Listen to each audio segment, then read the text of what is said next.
Hi, my name's Jay Kemp. I'm a director of photography with Story Keep here in Toronto. What's a director of photography? It's a fancy cameraman.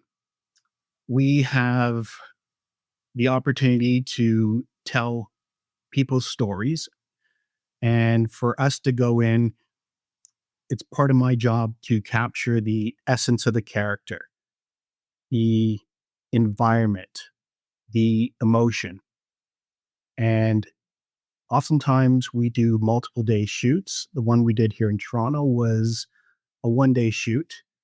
So there's a little bit of nervousness on the part of the crew and part of the husband and wife that we did a story on coming in. Within minutes, we were very comfortable with each other. We walked them through the process of, setting up the camera, setting up the interview, letting them see the shot. And during this 1 day shoot, they were very comfortable.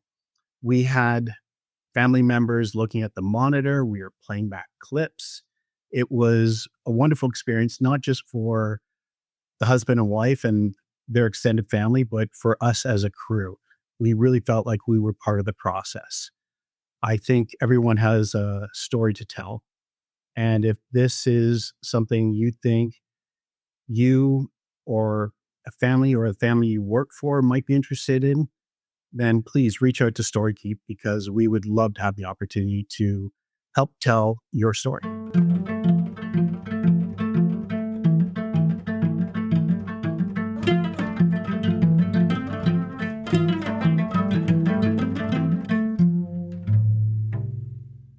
Welcome to Who We Remember. I'm Jamie Younger, the founder of StoryKeep and your host for this podcast.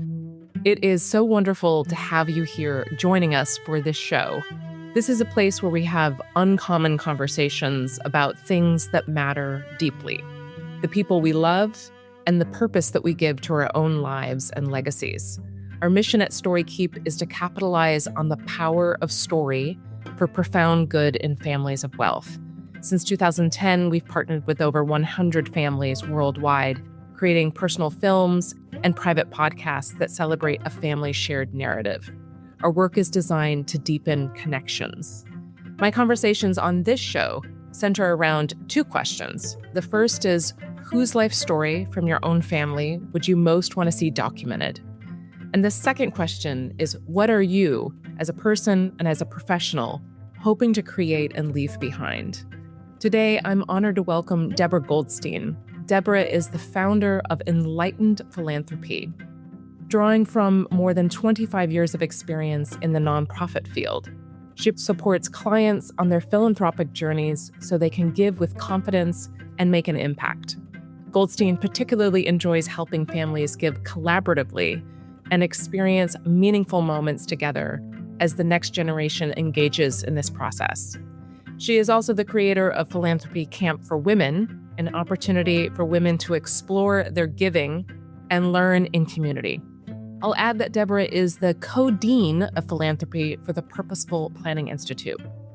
Today, Deborah is speaking about her dad, Gersham Goldstein. Gersham was a prominent Portland, Oregon tax lawyer. He was also an active member of the Jewish community. Originally from Brooklyn, New York, he drove to Oregon in 1963 to work for Oregon Supreme Court Justice Alfred T. Goodwin. Over his early career, he worked for Governor Mark Hatfield, Jacob Javits, and taught at NYU and the University of Cincinnati. In 1975, he and his wife Pauline returned to Portland, where he took a position at Davies Biggs. His work and his personality seem to have made a big impression on Deborah. As a kid, Deborah loved to read books. She often saw her dad reading or editing. Their home was filled with books, so it's just, become a part of who she is today. And I'm very delighted to enjoy this intimate conversation with her as we explore the enduring influence of her dad and the legacy that she is building for herself.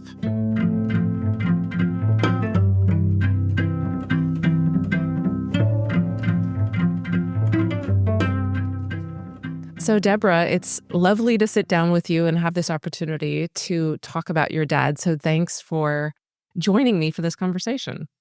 It's my pleasure. Always happy to talk about my dad. Well, I am really delighted to say that in the course of our time together here, the viewers and the listeners will be able to hear your dad's voice because you shared some recordings of him. One was he was sort of like performing a beautiful casual lecture in front of an audience, which we won't hear because the audio was a little low, but we will hear something taken from an oral history recording that was made for the Oregon Jewish Museum. So that's coming. But first, I want to hear when I asked you, whose life story from your own family would you want to have documented?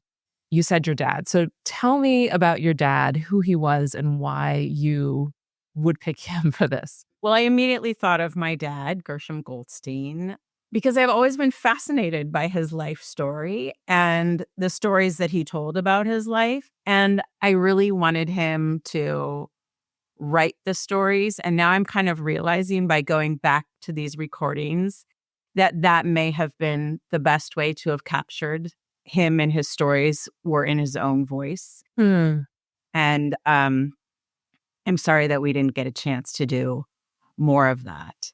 And I'm glad we do have the pieces that we do have that you referred to. So my dad is from Brooklyn, New York. He was born in 1938 in Brooklyn. He was the oldest of two brothers of my grandparents. And he basically grew up in Brooklyn. He was always fond of talking about, he went to PS 206 and he went to this junior high and, he played stickball. And for those people who maybe aren't familiar with stickball in New York, can you give an adequate description or shall I? No, I can't actually. Okay, well, I did live in New York for 13 years, so I'll try my best. I never played stickball myself, but it's worth saying because it's kind of a classic New York City game. Yes, yeah. Which is basically you're playing in the middle of the street. Traffic can come at any moment. You find a stick. It's not necessarily a baseball bat of any kind of official quality. And I think it's usually flatter. And then you're kind of playing baseball in a sense, but you're using the stoops and the curbs, in probably very imaginative ways to follow the rules that particular block of kids had come up with. So that I think is maybe an adequate description of stickball. Thank you. Thank you. You do that much more colorfully than I would have. But that's what I always have envisioned, was like kids playing in the middle of the street, but it's a very different street in a city versus in a suburb, right? Oh, yeah. Somebody is always going, car. Yeah, exactly. So, and then he went to James Madison High School, which he was very proud of. There are numerous alum that came out of that high school, including Ruth Bader Ginsburg, two sitting senators right now.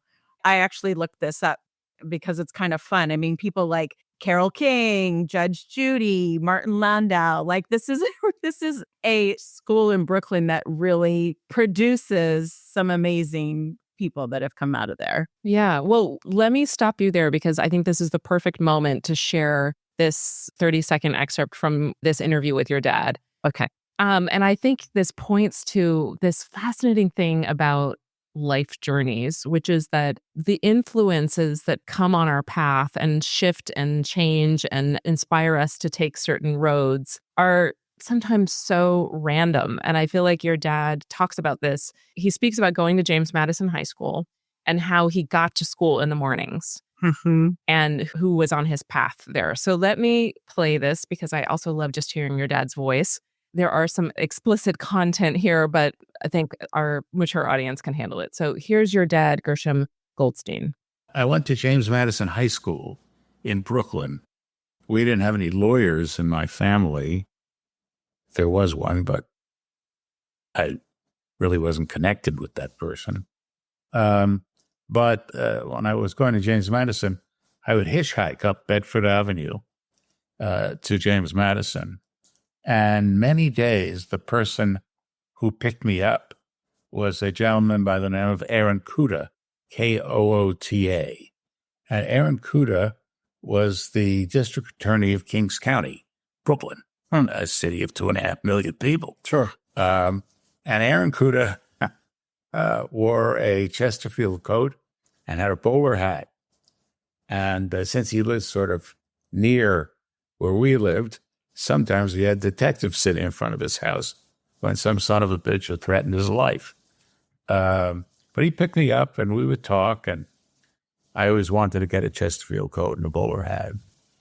I did get a Chesterfield coat. I've never gotten a bowler hat. So he says he hitchhiked up Bedford Ave, and I guess these early conversations with the district attorney had some bearing on him deciding to go into law later. Yeah. And I had completely forgotten that until I started to listen to these recordings again. And, I'm sure at some point in my life, I asked my dad why law and why tax law in particular. But I think I asked them at a period of time in my life where I wasn't really taking it in. And so it would have been nice to have, kept asking that question at different periods in my life to see how he answered it and how I then really took that in. Mm-hmm. I think it's funny, that my dad has this way of minimizing things a little bit in his life. Like, I did this because I wanted to wear the clothes of this persona, right?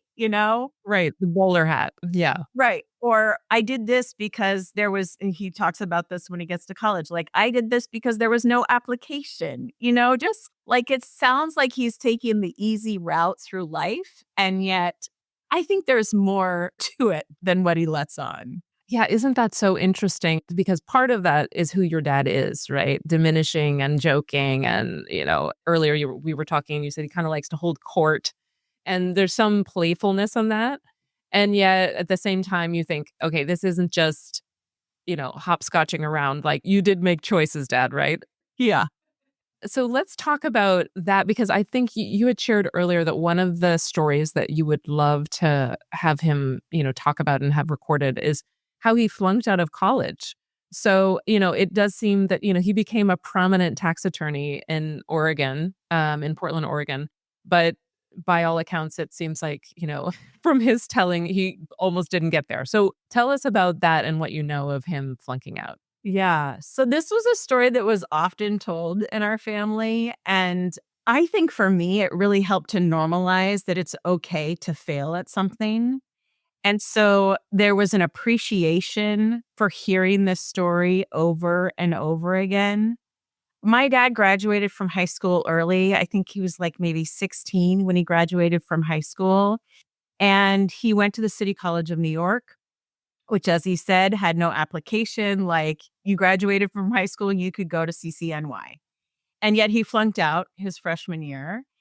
And he was, by some miracle, let back in. I'm sure he did some finagling to make that happen. And the guidance counselor that he had there said to him, Goldstein, if you want to upset your parents, just go eat a ham sandwich. Don't get me involved. So, noting that he's a Jewish kid. Yes, knowing that he's a Jewish kid and that, they kept kosher in their home, and that would be a big deal to eat a ham sandwich, right? And that would be enough to upset my grandma and grandpa, his parents, right? Like, you don't need to go to the lengths of flunking out of school. Right. And so there was always this humor to the story, even when something doesn't go quite right, there's humor there. Mm-hmm. There's some humor to it. And when you think back about your dad, he had this lightness and this humor. Did he also have kind of a sense of being able to be sincere and sort of have an emotional truth when he was telling things as well? What do you remember of that? Yeah, I mean, my dad kind of told things like they were. Like you heard it in the recording, like he's just saying who these people are that are threatening this attorney, right? Like, he didn't really mince words. I appreciated that about him. Like, there was an honesty to him and integrity. He was always a very ethical person. And those are the, qualities that just sort of came through over time through this variety of stories. And he always knew like what would fit the mood, right? Mm. Like, there was that lightness, but he knew like when he needed to be sincere, he was sincere, right? Mm-hmm. Yeah. So one of the things that is, incredible about your dad and his journey is that he really went from being an East Coast, New York City, Brooklyn kid out to Oregon in, I think, 1963 or thereabout. Yeah. What do you sort of know of his decision to make that big move? And then he went back and forth a few times, but he ultimately stayed in Oregon. That's where you grew up, presumably. Yes. Yes. So from CCNY, he went to Penn for law school and then to NYU to get his master's in taxation. New York University. Yeah. While at NYU, he, was standing in the hallway one day looking at his grades, and they never put it up by name. They had numbers associated. And he's looking, and he's at the top of the list, and he's talking to a gentleman next to him. And the gentleman says, "What are you doing this summer? What work do you have lined up?" And Dad's like, "I don't have anything." And he's like, "How are your grades?" And he's like, "Oh, I'm doing pretty well." And the gentleman says, "I'm going to introduce you to," I think it's his brother-in-law, in Oregon. And my dad says, "Why do I need to go to Oregon? Like, I can get a job anywhere. Why am I going to go all the way to Oregon?" 3,000 miles away. And as he always liked to say, like, at that point, he'd never been west of Bucks County, PA, which when you look it up on a map is not very much further west of New York City. And so the gentleman said, "No, really, come over, have coffee with my wife, and we'll talk to you." So he met with them, had a great conversation. 3 days later, the gentleman is calling him and saying, "We're setting up a tax court in Oregon. Why don't you come clerk for the judge?" And so Dad spent that summer clerking with the judge. And he went to, I didn't know this for the longest time, but through that work, he went to every county in Oregon. So he's seen more of Oregon than I've ever seen still in my lifetime, and really had a great experience. And that summer also met my mother. They were living in the same apartment complex, and, love stepped in there. Yeah, and he didn't go back to New York, I guess. Or did he go back? He went back, he finished the studies, and he and my mom sort of, figured things out. And his first job out of law school was as a law professor at University of Cincinnati Law School in Ohio. And my mom and dad got married and headed there to Ohio, where they lived for 11 years, where I was actually born. My brother and I were born there. And then I think I was around 4 when we moved to Oregon. And as my dad used to say, he said, "I was making too much money, and so I decided to move to Oregon." And he landed here with a law firm where he stayed, and he started their tax department and was there until his retirement. So your dad ended up becoming a prominent tax attorney in Oregon, in Portland. Apart from his career, what would you want to ask now? What other relationships or parts of his life stand out as important at this point to you? Well, one of them I mentioned earlier about asking about how he ended up in law. And I think the other piece of my dad's story that I also share is he had a younger brother who was sick in his childhood and then died at a young age. He was married, he had children, and he died from a rare form of cancer. And my brother was also sick when he was young. He was a diabetic, as was my father later in life.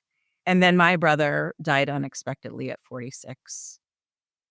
I think I could have talked to my dad more about what that was like for him to lose his brother. But it didn't occur to me to ask that until he was already in his own grief over his son. And so that may have colored his perspective. I don't know.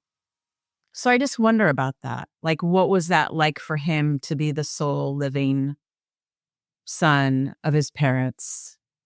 Because that's where I am, my father died in 2020. My mom is still alive. But I'm sure as he had imagined that I would be growing old with this brother in my life. I would have loved to have known more about their relationship. Yeah. Thank you for sharing that.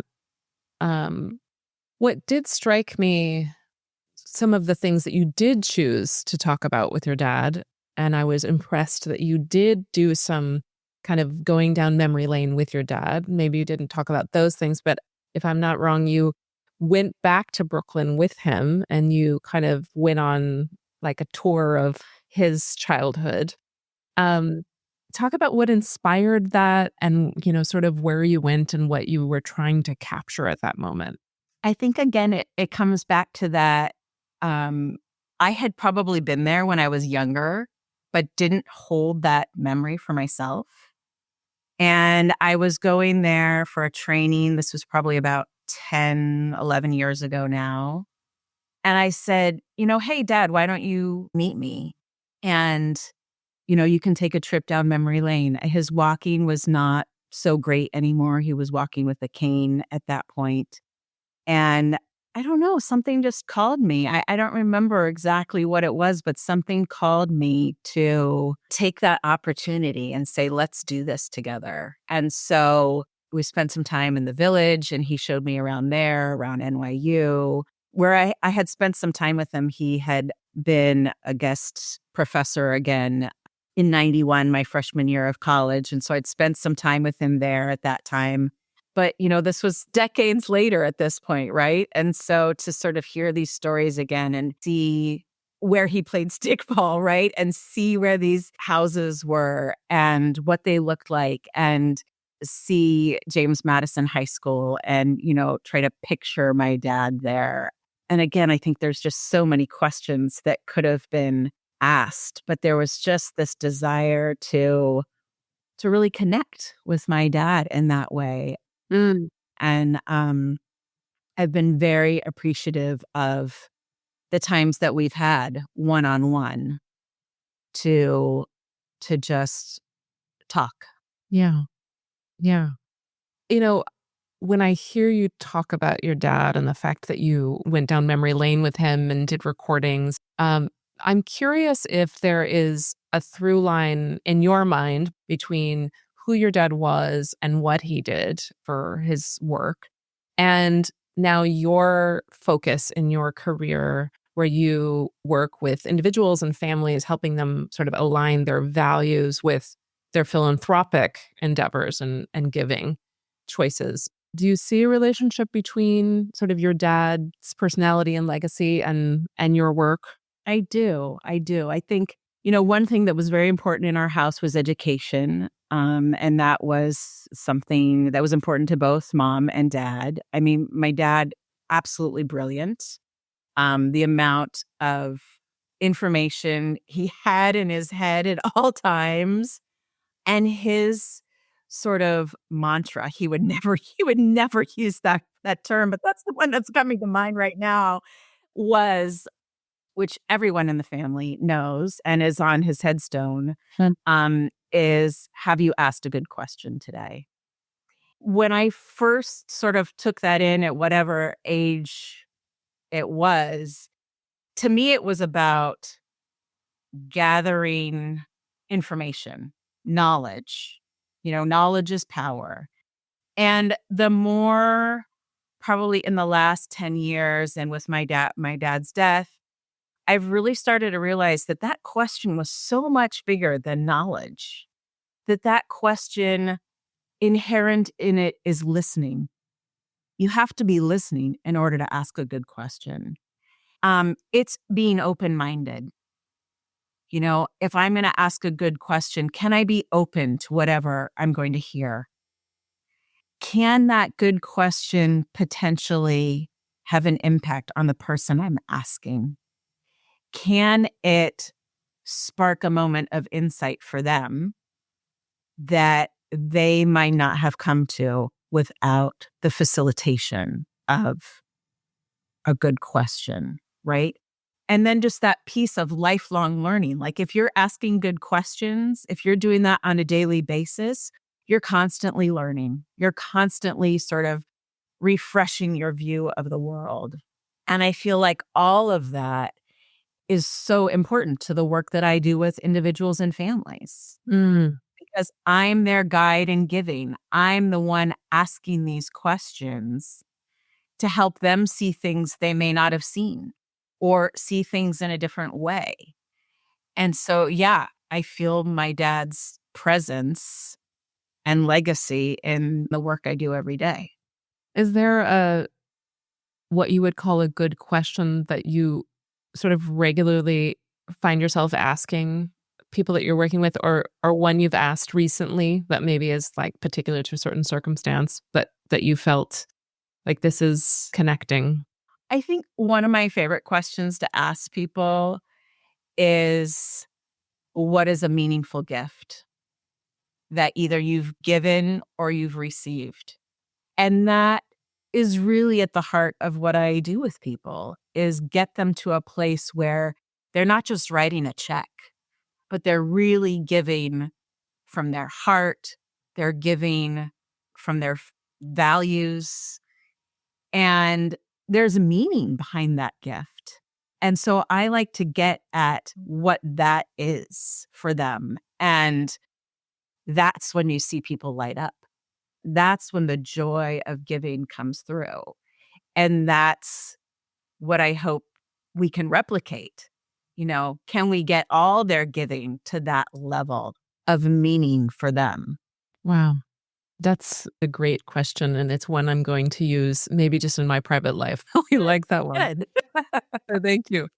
One of the things that I find in talking to people that hopefully engenders a sense of, confidence and self-appreciation is the greatest or the most important piece of personal progress that you've made in your lifetime. And I know, in reading a little bit of your bio, you've talked about how you went to like a 2164 training. If people don't know what that is, it's a program that kind of brings consultants and advisors and individuals to think more deeply about how they're giving and why they're giving and who they are as a person, right? And you've completed one or more of those trainings. And so I assume that you've thought, quite deeply on any number of those matters as just an example. So I'm wondering what you feel like is sort of your greatest progress that you've made. I appreciate you bringing in 2164 because I do think they're part of my journey on this path for sure in learning about myself. Like, I think that is the biggest progress. I've had people coming into this profession ask me, what can I do? They say therapy. Like, really? If you can get to know yourself, that is so important in being able to do work with others. And it's been therapy. It's been pushing myself to go to a 2164 training a couple different times and speaking up, really learning to speak up and voice my opinion when it's not always easy. It's reading the self-help books, whether it be Susan Cain's Quiet, which really helped me understand who I am as an introvert, or Elaine Aron's book, The Highly Sensitive Person, which was another huge aha moment in my life. As I better understand who I am and how I operate in the world, it allows me to be a better guide for the people that I work with, because I can understand how I can best support them, how I can best hold their hand on this journey. And also maybe have these sensitivities allow me to sort of see them in a way that they might not see themselves, and be able to ask those questions or point out, have you ever thought of it this way? And that's a lifelong journey for myself, right? Is learning about who I am. And certainly each individual, each family that I interact with, there's a new takeaway for myself and who I am through that interaction. So it has been so powerful for me, and I think it can be powerful for others the more they dive into learning about themselves. Mm-hmm. Yeah. When you think about the culmination of your professional work, like where you're headed, where the boat is pointing, what do you hope that you are building as your own sort of professional legacy? What do you hope people would say about you at the end of your career? I don't know that I would have answered it this way, but I think this conversation has kind of gotten us to this place of Deborah helped me see things differently. Deborah helped me see possibilities that I didn't know were there. Deborah helped me celebrate the meaningful moments of life, to find these moments that are more than just the milestone birthdays or the weddings or the anniversaries, but that they're there in the everyday life. Mm. And I have access to those. And I'd be remiss if I didn't say that philanthropy is more than money. Philanthropy goes much further than any money we can give. It's something that can be a part of our daily life in the way we act and show our love of humankind. Well, you have certainly given me a lot to think about and to talk to you about more after this conversation. Thank you. Is there anything more you would say if you were, I've been prompting people with this question of what would their first 3 sentences of their obituary be, which I view as a beautiful gift of a question. I know it can sound dark, but you've said quite a lot on the professional end. Is there something you would say about yourself personally or in your personal life that you would deeply want to be remembered by? You know, I think some of those statements I just made would sort of apply even to my personal life. You know, I'd love to be known for being a loyal friend and a caring family member. And I think that relationships are what life is about. And we have them in our personal lives. We have them in our professional lives. And as much as we can continue to steward those relationships, that really allows us to create our own lives and our own paths. And clearly just reflecting back on my father, you know, and that clip you played earlier. I mean, here was this man that he got in the car with, you know, hitchhiked to high school with, and there was something there to that relationship, right? There was something there that really set my dad on a path. And I think if we all can be, you know, aware of that in our life, you know, who knows what can happen if we're open to it. And the last thing I'll ask, and I wish we could spend more time together. We will, but apart from here. Yes. Is if you had the opportunity to talk to your dad again today, like you and I, we get off of this and then your dad just like walks in the room where you are. What do you think you'd want to tell him? I love him. I was listening. And I'm really proud he was my dad. I got really lucky with him. Thank you for sharing him with me. Thank you for asking. Thank you.